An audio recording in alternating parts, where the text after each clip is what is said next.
Saan niya ba nakuha ang mga data, yung mga facts na binabanggit niya na lenient ang bagong pamahalaan o ang kasalukuyang administrasyon patungkol sa paggawa ng krimen?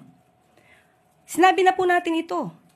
Panahon po ni dating Pangulong Duterte, mas mataas po ang crime rate kung ikukumpara po sa panahon ng kasalukuyang administrasyon. Yan po ay base sa statistics.